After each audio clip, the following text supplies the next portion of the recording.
Hello বন্ধুরা, আজকে আবারও আপনাদের জন্য নিয়ে চলে এসেছি একটা নতুন রেসিপি। ফুলকপি, সর্ষে ও আলু দিয়ে মাছ রান্না। এই দারুণ মজার রেসিপিটি জানার জন্য ভিডিওটি পুরো দেখতে থাকুন। এই রেসিপিটি বানানোর জন্য আমি নিয়েছি মাছ, একটা মিডিয়াম সাইজের ফুলকপি, আলু, সর্ষে ও পেঁয়াজ। আর একটা কড়াইয়ে তেল দিয়ে খুব ভালোভাবে তেলটা গরম করে নিয়ে তাতে কেটে রাখা আলুগুলো দিয়ে দেবো। আলুগুলো আমি একটু বড় বড় সাইজের মোটা মোটা করে কেটে নিয়েছি। এটা বেশ লো টু মিডিয়াম ফ্লেমে প্রথমে একটু ভেজে নিতে হবে, তারপর হাই ফ্লেমে লাল করে ভেজে নিতে হবে।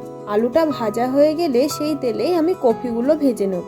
কপিগুলো বেশ একটু লাল লাল করে ভাজা হয়ে গেলে তাতে নুন হলুদ মাখিয়ে রাখা মাছগুলো ভেজে নেব। মাছগুলো লো টু মিডিয়াম আঁচে ভেজে নিয়ে সর্ষে ও পোস্তটা আলাদা আলাদা করে পেস্ট বানিয়ে নেব। সর্ষেটা পেস্ট বানানোর সময় একটু হলুদ ও লবণ দিয়ে দেবেন, এতে সর্ষের তিততিরে ভাবটা চলে যায়। এগুলো ভাজা হয়ে গেলে ওই তেলে বেটে রাখা পেঁয়াজটা দিয়ে দেবো। পেঁয়াজটা তেলের মধ্যে একটু নেড়ে চেড়ে নিয়ে তার মধ্যে দিয়ে দেবো আদা রসুনের পেস্ট। এবার এতে পরিমাণ মতো লবণ, দুটো শুকনো লঙ্কা, কয়েকটা কাঁচা লঙ্কা ও একটা ছোট সাইজের টমেটো কেটে দিয়ে দেবো ও খুব ভালো করে সবগুলি মিশিয়ে নেব।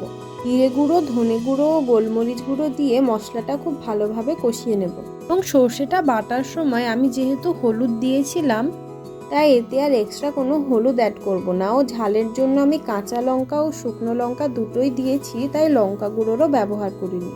সর্ষে পেস্টটা দিয়ে একটু নেড়ে চেড়ে নিয়ে তাতে পরিমাণ মতো জল দিয়ে দিতে হবে। জলের মধ্যে সমস্ত মশলা মিশিয়ে নিয়ে তাতে একটা একটা করে ভেজে রাখা মাছ, কপি ও আলুগুলো দিয়ে দেবো। 5 মিনিটের জন্য লো টু মিডিয়াম ফ্লেমে ঢাকা দিয়ে রেখে দেবো। আলু ও কপিটা যেহেতু লো টু মিডিয়াম ফ্লেমে খুব সুন্দরভাবে ভাজা হয়েছিল, তাই 5 মিনিট ঢাকনা দিয়ে রাখলেই সমস্ত কিছুই খুব ভালোভাবে সেদ্ধ হয়ে যাবে।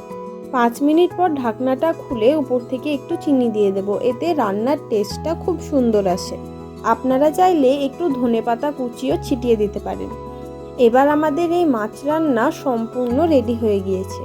এরকম নতুন নতুন ঘরোয়া রান্নার রেসিপি পেতে আমার চ্যানেলটি সাবস্ক্রাইব করুন ও ভিডিওটি ভালো লেগে থাকলে লাইক, শেয়ার ও কমেন্ট করে দেবেন।